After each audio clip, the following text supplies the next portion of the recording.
Andy, you've had a lot of wins here at Center College, winningest football coach of all time here.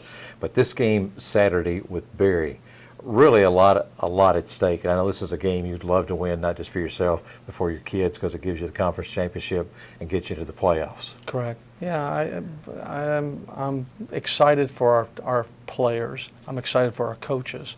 I mean, obviously every year afterwards, you always think, well, how is our football team going to come back with the seniors that graduated? And you find out that okay, we're right back in the driver's seat. This is their objective. They've won to win the conference championship, and they certainly want to get an AQ.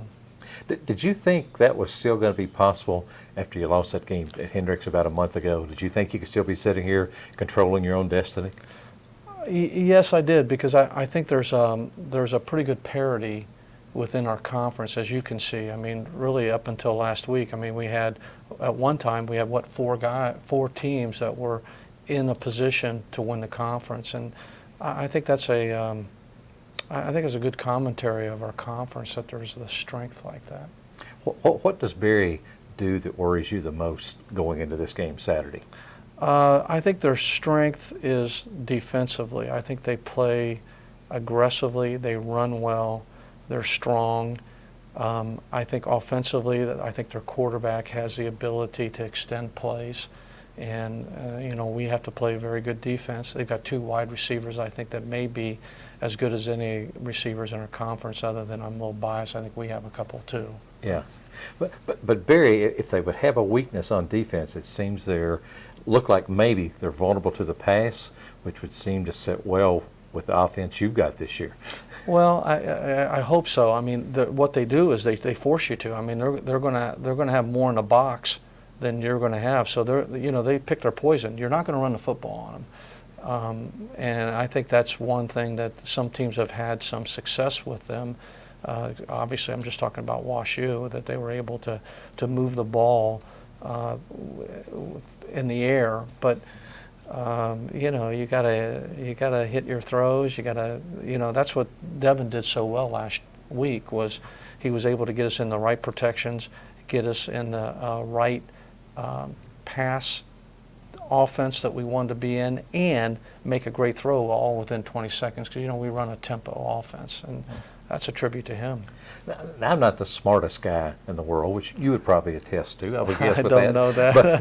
But if I was looking at you and I see that Devin Hayes, your quarterback, threw for 527 yards and 7 touchdowns last week, I would think I might have to second guess my defense. I would maybe want to make you have to run it instead of just throw it. But you think Berry probably won't change, if that's who they are? Yeah, I think good football teams know who they are, and I think they're going to obviously tweak some things, no question.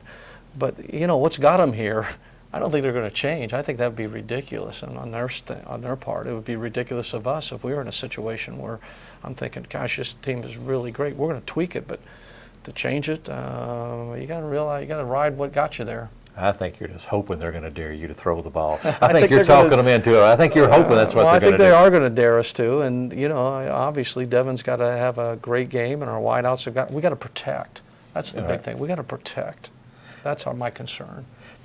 You mentioned a little bit about your receivers, and Devin seems to be doing a terrific job of moving the ball around to different guys, but you've got a few receivers that are just having terrific years. Yeah, we have a really good depth in our receiving core. Duncan Mercer is going on his 4th year. He's played a lot his sophomore year, and he's a big, strong athlete, very, very comfortable in his role.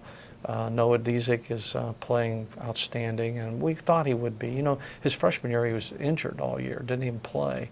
And then we've got Colin and Cody Eastep, Colin Bradley. I mean, we've Jalen Hibbs. We've got some guys that catch the football, and they're very good in space.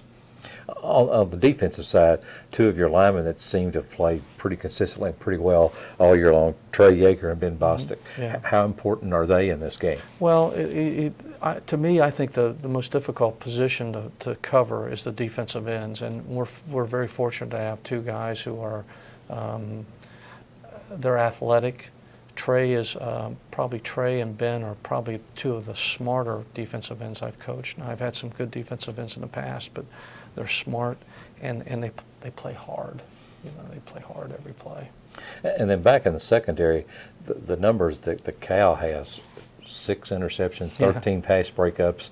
I mean, Yeah. why do teams keep throwing his way? Well, I think because he's a freshman, and I think that you have to kind of pick your poison, and they think, okay, if we do this. Now, you got to give our defense credit. They do a good job of disguising some of the coverages, and they force you to think and react in a way that hopefully we can be in control of that. And Cal's a smart football player, as our secondary is. I give credit to Carter Conley, our defensive coordinator, Kenyon Blue, our secondary coach. They've done a great job of getting a young secondary to play as well as they're playing right now. I mean, think about it. Not one of those 4 people started last year. Well, that's why you get paid to coach. Yeah, that's what you're supposed to do. You're supposed to Well, develop them, coach. That's right, and that's the joy of coaching. Yeah. I agree with you. You're Yeah. right. Well, it ought to be a really special day on campus Saturday. You have the women's soccer team going to host an NCAA game at 11 o'clock, Right. Your game in the afternoon then. It ought to be a special atmosphere. What could a really electric atmosphere here in the stadium do to help your team in this game? Well, I think anytime you're at home, there's an advantage, and obviously they're playing for something, and that's even greater. Larry, one thing I've really tried to emphasize to our players, just have a blast this week. Just enjoy the process. It's a moment. Make it a memory.